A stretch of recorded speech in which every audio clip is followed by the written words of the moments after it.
नमस्कार। आज मैं फिर आपके सामने अपराध की एक और घटना लेकर आया हूँ।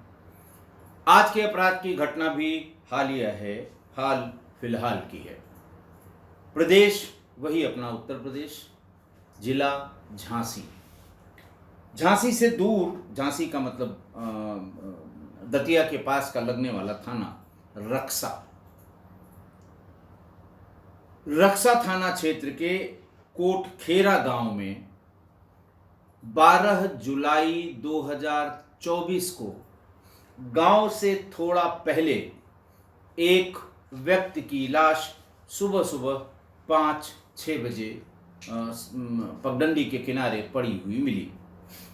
दरअसल गांव में एक शादी थी, एक विवाह का कार्यक्रम था और रात में विवाह का कार्यक्रम निपटाने के बाद जो लोग सवेरे लौट रहे थे उन्होंने उस डेड बॉडी को नोटिस किया।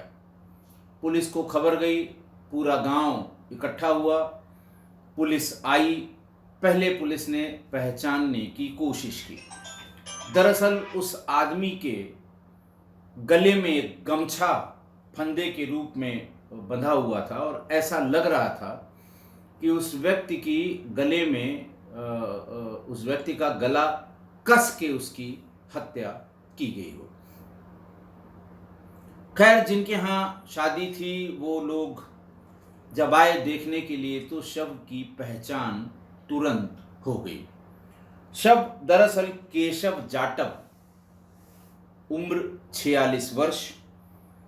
इनके पिता का नाम राम रतन, मध्य प्रदेश के दतिया जिले के इंदरगढ़ थाना क्षेत्र के बरिया गांव के का रहने वाला था और ये गांव कोटखेरा जहां शादी हो रही थी वो मृतक केशव जाटव के सगे साढ़ू के लड़की की शादी थी। साढ़ू का नाम जितेंद्र अहिरवार और उसकी बेटी की शादी, यानी सगे साढ़ू भाई की बेटी की शादी में संभवतः वो आया था या आके वापस जा रहा था, तब इसकी हत्या की गई, ऐसा पुलिस का मानना है। पुलिस ने इसके गांव दतिया के इंदरगढ़ थाना क्षेत्र का जो बरिया गांव जहां का ये रहने वाला था, वहां एक टीम भेजी। एक टीम साढ़ू के यहाँ जहां शादी थी वहां भेजी। ये जानने की कोशिश की गई कि क्या इस आदमी की कोई दुश्मनी थी। तमाम चीज़ें पता लगी। जैसे ही आप जाएंगे तो जितने मुंह उतनी बात।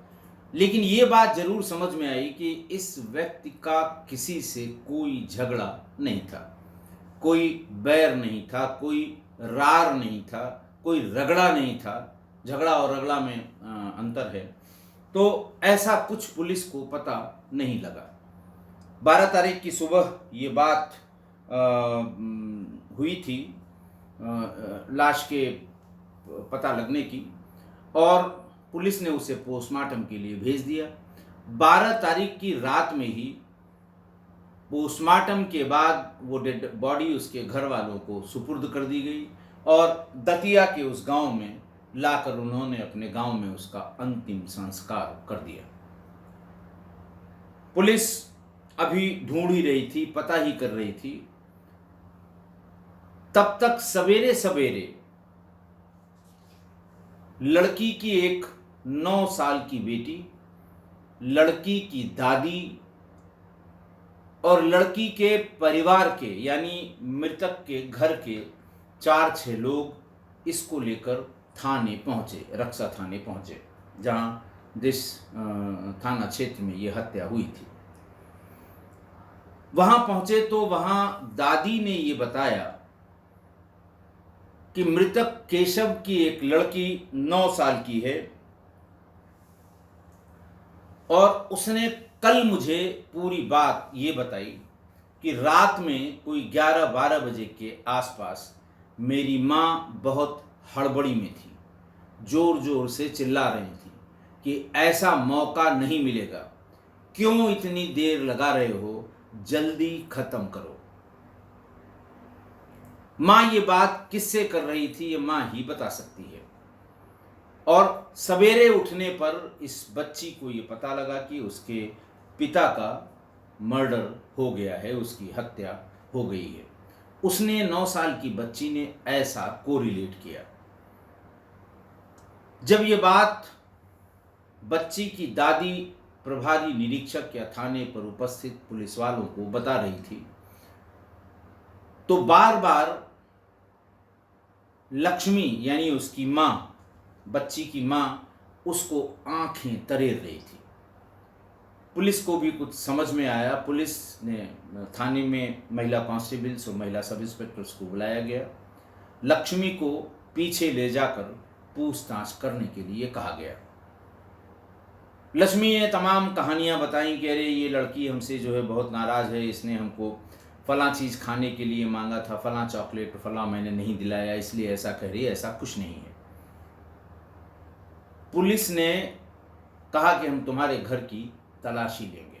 पुलिस घर पहुंची और वहां पर तलाशी ली तो एक ब्रांड न्यू टेलीफोन इसके कपड़ों में छिपा हुआ मिल गया। दूसरी चीज जो कपड़ों में छिपी हुई मिली, बहुत संभाल के या बहुत छिपा के रखी गई थी, कि उसके प्रेमी कमलेश के साथ फोटो, अंतरंग फोटो। कमलेश दतिया के उन्नाव बालाजी थाना क्षेत्र के धवाई गांव का निवासी था और कमलेश का केशव जाटव के यहाँ आना जाना शुरू हुआ और केशव की पत्नी से कमलेश की दोस्ती बढ़ गई और जल्दी ही ये दोस्ती प्यार में बदल गई। दोनों चोरी छिपे मिलते रहे। पुलिस वो मोबाइल नंबर और वो फोटो लेकर थाने आई और लक्ष्मी को भी अपने साथ थाने लाई और बताया कि अब बताओ बात किससे हो रही थी। तब तक पुलिस ने, वो नया मोबाइल था, संभवतः 1 दिन पहले ही खरीदा गया था, और उसमें जब लास्ट कॉल्स देखी गई तो वो सारी कॉल्स उसी कमलेश की निकली। छिपाने के लिए अब ज़्यादा कुछ रह नहीं गया लक्ष्मी के पास। पुलिस ने अपना कार्यक्रम शुरू किया। बहुत देर तक वो पुलिस के रंगारंग कार्यक्रम के सामने टिक नहीं पाई, विशेष श्रेणी की पूछताछ के सामने टिक नहीं पाई। फिर उसने सारी बात बतानी शुरू की। पुलिस की जो थ्योरी उसने बताई उसको सही होने के लिए या उसके लिए कि ये यकीन करने काबिल है कि नहीं है,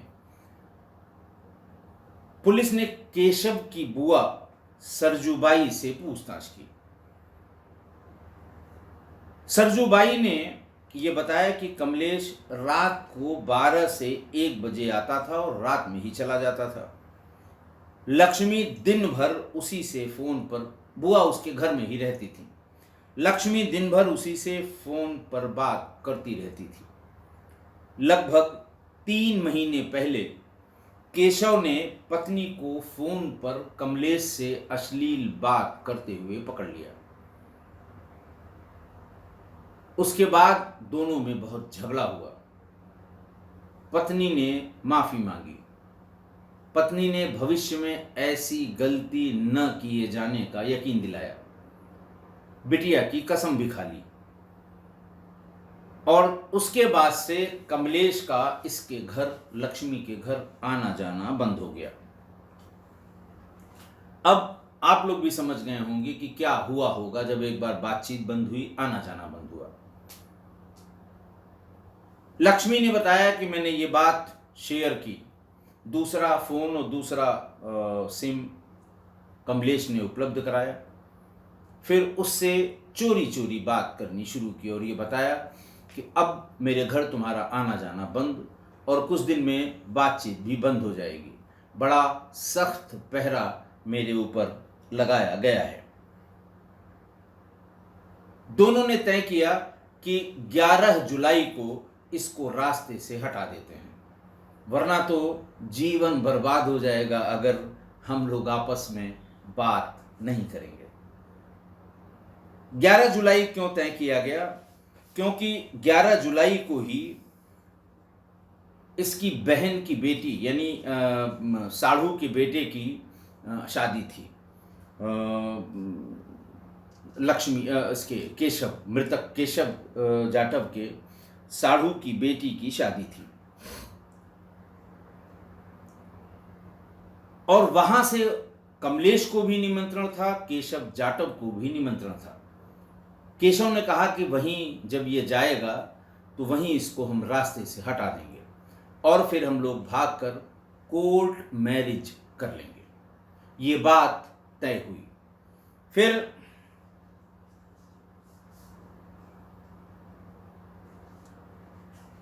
फिर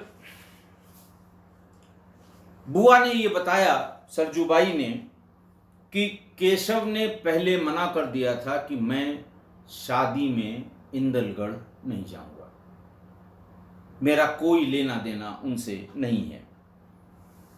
उस दिन धान लगाया जा रहा था, धान का सीजन भी है, आज से 10-12 दिन पहले धान लगाया जा रहा था। और लक्ष्मी ने केशव को धान के खेत में, जब वो धान लगा रहे थे, बुआ भी इनकी धान लगा रही थी, लक्ष्मी ने केशव को शादी में जाने के लिए बार बार तमाम गुस्सा, उलाहना, शिकायत इस तरह का शुरू किया। केशव ने भी कुछ बात कह दी तो उसी समय लक्ष्मी ने अपना मोबाइल फोन तोड़ दिया और खुद शादी में जाने और फिर कभी लौट कर ना आने की धमकी उसको दी कि ठीक है मत जाओ, मैं जाती हूं लेकिन फिर कभी लौट कर नहीं आऊंगी। बहुत देर तक झगड़ा चला, मगर लक्ष्मी ने केशव को कमलेश के साथ शादी में जाने के लिए राजी कर लिया। लेकिन केशव ने यह कहा कि मैं चला जाऊंगा, मुझे कमलेश के साथ जाने की कोई ज़रूरत नहीं है। पति पत्नी दोनों, लक्ष्मी और केशव, ई रिक्शा से सवार होकर करीब 20 किलोमीटर दूर इंदरगढ़ पहुंचे। बातचीत पहले से सेट थी और इस बातचीत में कमलेश को यह बताया गया था कि तुम इंदरगढ़ पहुंच जाना, वहां से गांव जाने का कोई साधन इसको नहीं मिलेगा, मजबूरी में इसे तुम्हारे साथ जाना पड़ेगा। बिल्कुल अल्टीमेट लेवल की प्लानिंग लक्ष्मी ने की थी। और वहां जाने पर जब कमलेश मोटरसाइकिल के साथ दिखाई पड़ गया तो लक्ष्मी ने कहा कि अब तो और कोई साधन है नहीं, रात में जाना ठीक नहीं है, शाम का समय है, तुम कमलेश के साथ चले जाओ। और जबरदस्ती करके कमलेश की मोटरसाइकिल में केशव को बिठा दिया। इसी बीच में केशव का भतीजा संजय और केशव का छोटा भाई राम सिंह भी आ गए। वो इंदलगढ़ से अपने गांव जा रहे थे। उन्होंने सब देखा तो उस समय केशव ने अपने भाई राम सिंह और भतीजा संजय को यह कहा कि तुम्हारी चाची अभी हमको छोड़कर गई हैं, रास्ते में मिल जाएं तो उन्हें बिठाकर घर पर छोड़ देना। वहां से भागकर लक्ष्मी ने फौरन एक नया मोबाइल खरीदा। ये बात 11 तारीख की शाम को है। इसलिए खरीदा कि पहला मोबाइल तोड़ दिया था, बात हो नहीं पा रही थी, और फिर नया मोबाइल खरीदना ज़रूरी था प्रेमी से पल पल की खबर लेने के लिए। केशव का भतीजा संजय, उसने भी पुलिस में बयान दिया कि मैं और मेरे चाचा राम सिंह इंदलगढ़ में एक किराए के कमरे पर रहते हैं और वहीं एक छोटी कोई कंपनी थी, उसमें काम करते हैं। 11 जुलाई की शाम हम लोग अपना काम खत्म करके घर को वापस जा रहे थे, तभी रास्ते में केशव चाचा और चाची लक्ष्मी मिल गईं। चाचा कमलेश के साथ बाइक पर बैठकर शादी में जा रहे थे और चाचा ने मुझसे ये कहा कि रास्ते में चाची मिलेंगी, उनको घर छोड़ देना। हम लोग रास्ते भर देखते हुए आए, ऐसा लगा जैसे चाची अकेले ही किसी साधन से घर पहुंच गईं। अगले दिन 12 जुलाई को जब घर पर फोन आया कि केशव का मर्डर, साड़ू का घर था, पहुंचते ही पहचान हो गई, लोगों ने पहचान लिया। और घर पर इसके जब फोन हुआ तो भतीजे को फोन आया कि केशव का मर्डर हो गया है। उसने फौरन अपनी चाची को यानी लक्ष्मी को यानी केशव की पत्नी को कहा कि चाचा को किसी ने मार दिया है, पता करो क्या बात है। तो वो चौंक गई और झल्लाते हुए बोली कि मुझे कुछ पता नहीं है, और वो कुछ हड़बड़ी में भी दिख रही थी। पुलिस ने इस हड़बड़ी के कारण का भी पता लगाना शुरू किया तो पता ये लगा कि केशव के मर्डर के बाद 12 जुलाई को लक्ष्मी घर से भागना चाहती थी। उसने बैग पूरा तैयार कर लिया, सामान कपड़े सब रख लिए, और सुबह 6 बजे ही खाना बनाकर वो खा चुकी थी और अपनी बेटी से, वो 9 साल की उसी बेटी से कहा कि मैं दंदरौआ सरकार के मंदिर में दर्शन के लिए जा रही हूँ। लेकिन इसी बीच में मर्डर की सूचना मिल गई। पूरा गांव उसके घर पर आ गया। ऐसे में उसे भागने का मौका नहीं मिला। अगर ये सूचना आने में थोड़ी सी भी देर होती तो लक्ष्मी घर से भाग जाती। पूछा गया तो उसने कहा हम लोगों ने ये प्रोग्राम बनाया था कि जैसे ही इसके मरने की खबर होगी और गांव इकट्ठा होगा, उसके बाद हम लोग यहाँ से भाग जाएंगे, कोर्ट मैरिज कर लेंगे, फिर वापस लौट कर आएंगे, पति पत्नी की तरह इसी घर में रहेंगे। पुलिस ने फिर जब तलाशी ली तो उसी में कपड़ों के बीच में छिपाया हुआ नया मोबाइल और वो फोटो जिसमें कमलेश के साथ लक्ष्मी की अंतरंग तस्वीरें थीं, वो पुलिस ने बरामद कर ली। और कायदे से अगर देखा जाए तो इस पूरा जो अज्ञात या ब्लाइंड मर्डर था, इसको ओपन कराया मृतक की 9 साल की बेटी ने। रात के उस कन्वर्सेशन को अगर उसने सुना नहीं होता, दादी को बताया नहीं होता, दादी ने पुलिस को बताया नहीं होता, तो बहुत मुश्किल हो जाता। इस मर्डर का खुलता जरूर, लेकिन समय लगता। और जैसे ही ये पता लगा कि इसमें है, तलाशी हुई, फ़ोन मिला, फ़ोन में अंतिम सारी कॉल 10 तारीख की दोपहर के बाद से सारी की सारी कॉल कमलेश के साथ बातचीत में निकल गई थी। 20 कॉल थी। फिर उसने ये बताया, कमलेश भी जब पकड़ा गया तो उसने ये बताया कि हम दोनों गए रास्ते में और अपनी मदद के लिए हम लोगों ने रवि से हमारा दोस्त था रवि, हमने रवि से बात कर ली थी कि तुम भी हमारे साथ चलना। वो मेरा भाई था, उसका दतिया के बड़ौनी थाना क्षेत्र के राव गांव का रहने वाला था। उसको भी मैंने इंदलगढ़ चौराहे से थोड़ा आगे गांव की तरफ जहां शादी में जाना था, वहां पर थोड़ी दूर पर खड़ा रहने के लिए कहा। कमलेश बताता है कि जैसे ही मैं उसको लेकर चला केशव को, करीब 1 किलोमीटर आगे मुझे सड़क पर रवि खड़ा हुआ मिल गया। मैंने गाड़ी रोक दी, पूछा तो उसने कहा मुझे भी उसी में आमंत्रित किया गया है, यानी कमलेश के यानी केशव के साढ़ू की बेटी की शादी में। इस पर कमलेश ने कहा कि तुम भी आ जाओ, तीनों लोग चलते हैं। बीच में केशव जाटव बैठा, सबसे पीछे रवि बैठा और गाड़ी चला रहा था कमलेश। गांव का शोर शराबा और जो शादी ब्याह में जो गाना सजावट वो दूर से जब दिखाई पड़ने लगे, करीब 500 मीटर पहले, तभी मोटरसाइकिल कमलेश ने रोक दी और कहा कि वहाँ मौका मिले न मिले, वहाँ इंतजाम हो न हो, दारू हम ले आए हैं, हम लोग यहीं पर पार्टी कर लेते हैं।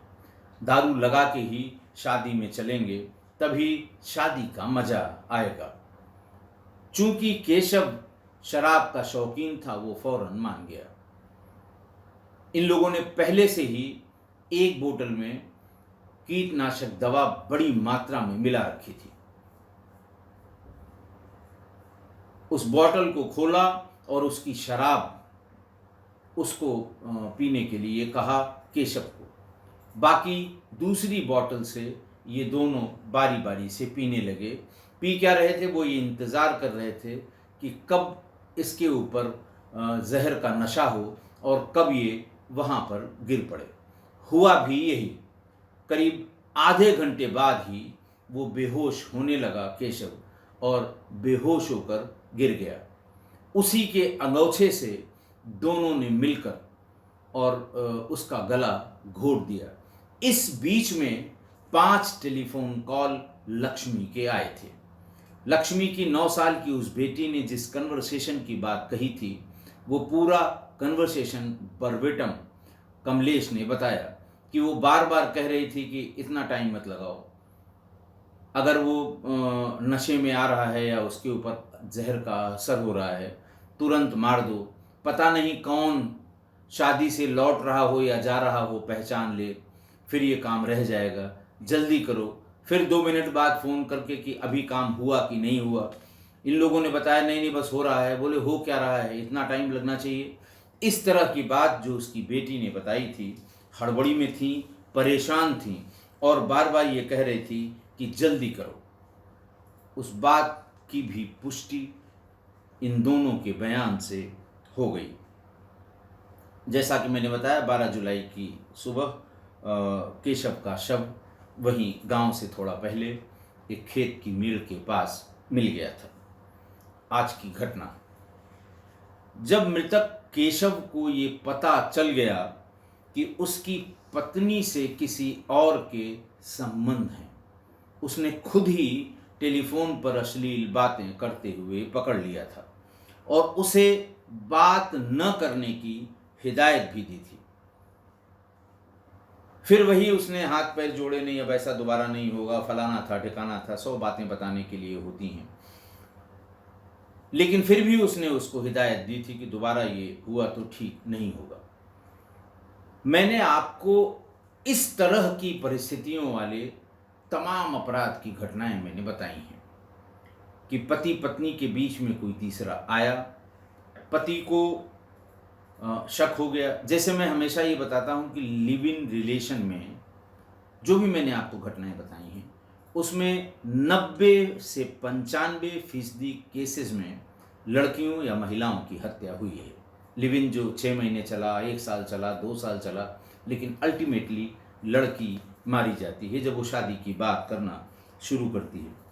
ठीक उसी प्रकार इस तरह की परिस्थिति में जब पत्नी का किसी गैर मर्द से रिश्ते का पता हो गया हो, पति को शक हो गया हो, पता चल गया हो, या उसने खुद ही देख लिया हो, सुन लिया हो या पकड़ लिया हो, और फिर पत्नी ने माफ़ी मांगी हो, दोबारा ऐसा न करने का यकीन दिलाया हो, कसमें खाई हों, तो ऐसी परिस्थिति जिन जिन परिवार या जिन जिन लोगों के साथ आई है उसमें जैसे लिव इन में 90 से 95% लड़कियां मारी गई हैं, वैसे इस परिस्थिति में 90 से 95% पति मारे गए हैं।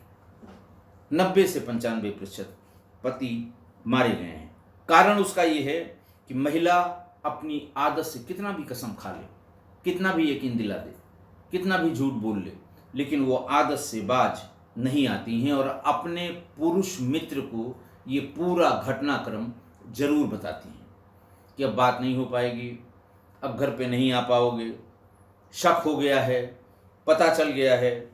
और उसी समय जैसे ही वो ये बात बताएंगी, वो जो पुरुष मित्र है वो पति को रास्ते से हटाने के plan A, plan B, plan C, plan D बताना शुरू कर देगा महिला को, ताकि इन लोगों की बातचीत होती रहे, बात कहीं ख़त्म न हो। महिला को पति के खिलाफ उकसाता रहेगा और फिर दोनों मिलकर पति को रास्ते से हटा देंगे या हटा देते हैं। इस प्रकार की परिस्थितियों में 90 से 95% प्रकरणों में पति ही मारा गया है। देखिए, जब केशव को ये पता था कि पत्नी की किसी दूसरे से संबंध है और पत्नी उसी के साथ टेलीफोन से हमेशा बात करती है, तो क्या ज़रूरत थी पत्नी की ये जिद कि कमलेश के साथ ही तुम जाओ? नहीं जाना चाहिए था उसे, सतर्क होना चाहिए था उसे, शक हो जाना चाहिए था उसे। लेकिन ये गलती उसने की, उसे वो सावधानी उससे चूक हो गई। इसलिए अगर इस तरह की परिस्थिति किसी के साथ आई हो या आगे आ जाए कि पत्नी माफ़ी मांग ले, दोबारा गलती न करने की कसम खा ले, तब भी आपको पूरी सावधानी बरतनी चाहिए। इस झांसे में कभी नहीं आना चाहिए कि सब ठीक हो गया है, वरना धोखा आप ही खाएंगे। आशा है आप मेरी इस बात से सहमत होंगे। आज के लिए इतना ही। बहुत बहुत धन्यवाद।